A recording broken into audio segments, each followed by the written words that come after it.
হিন্দু ধর্মের বৈষ্ণব সম্প্রদায় ও বৈষ্ণব ধর্মগ্রন্থগুলিতে যেসব জনপ্রিয় দেবতার কথা পাওয়া যায় তার অন্যতম হলেন রাম। সারা দক্ষিণ ও দক্ষিণ পূর্ব এশিয়ায় রাম জনপ্রিয় দেবতা নয়। লোকবিশ্বাসানুসারে রামের জন্মস্থান হল ভারতের অযোধ্যা শহর। সেখানে রামলীলা বা শিশু রামের মূর্তি পূজা হয়। রাম সংক্রান্ত উপাখ্যানের প্রধান উৎস হল বাল্মীকি রচিত ভারতীয় মহাকাব্য রামায়ণ। 10 অযোধ্যার রাজা দশরথ ও তার প্রধান স্ত্রী কৌশল্যার জ্যেষ্ঠ পুত্র হলেন রাম।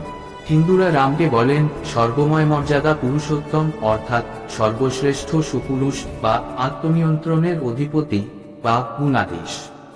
11 তিনি সীতার ও শতাবতী স্বামী।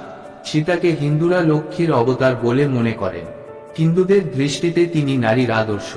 বিভিন্ন মতে তাকে কাল্পনিক বলা হলেও তার বাস্তবতার প্রমাণ আবিষ্কার করতে পেরেছেন বর্তমান গবেষকরা। তবে রাম দুটি বিবাহ করলেও তার উপপত্নীর সংখ্যা 41টি বলে বিষ্ণু পুরাণে উল্লেখ আছে। রামের মতো ধার্মিক ব্যক্তি বা তার সমসাময়িক ধার্মিক পৃথিবীতে বিরল। 11-12 রামের জীবনকথাকে হিন্দুরা ধর্মনিষ্ঠার আদর্শ হিসেবে মান্য করেন। তাকে আদর্শ মানুষ মনে করা হয়। পিতার সম্মান রক্ষার্থে তিনি সিংহাসনের দাবি ত্যাগ করে 14 বছরের জন্য বনে গিয়েছিলেন। 13 তার স্ত্রী সীতা ও ভাই লক্ষ্মণও তার বিচ্ছেদ সহ্য করতে পারবেন না বলে তার সঙ্গে বনে গিয়েছিলেন। তারা একসঙ্গে 14 বছর বনে কাটিয়েছিলেন। বনবাসকালে লঙ্কার রাজা রাবণ সীতাকে অপহরণ করে স্বর্ণলঙ্কায় নিয়ে গিয়েছিলেন। দীর্ঘ অনুসন্ধানের পর রাম হনুমানের মাধ্যমে জানতে পারেন যে সীতা স্বর্ণলঙ্কায়, বর্তমানে শ্রীলঙ্কা। তখন বানর সেনা দিয়ে স্বর্ণলঙ্কায় যাওয়ার জন্য সেতু নির্মাণ করেন আর রাবণের বিরাট রাক্ষস বাহিনীর বিরুদ্ধে যুদ্ধ করেন।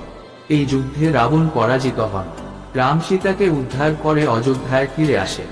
সেখানে তার রাজাভিষেক হয়। পরে তিনি একজন সম্রাটে পরিণত হন।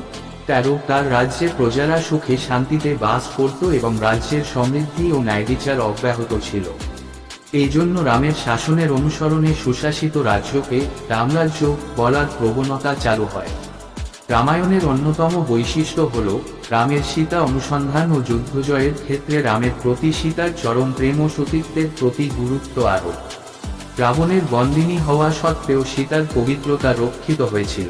অন্যদিকে রামের ছোট 3 ভাই লক্ষ্মণ, শত্রুঘ্ন ও ভরত পবিত্রতা, ভ্রাতৃপ্রেম ও শক্তির আদর্শ। 13 কোনো মতে তারাও মর্যাদা পুরুষোত্তম ও সপ্তম অবতারের অংশ। রামের পবিত্রতা কিষ্কিন্ধার বানর ও হনুমানকে আকৃষ্ট করেছিল। তারাই সীতাকে উদ্ধারে সাহায্য করে। 13 রামের গল্প ভারতীয় উপমহাদেশ ও দক্ষিণ পূর্ব এশিয়ায় বিশেষ জনপ্রিয়। হিন্দু ধর্মে রাম অন্তহীন প্রেম, 14 সাহস, শক্তি, ভক্তি, কর্তব্য ও মূল্যবোধের দেবতা।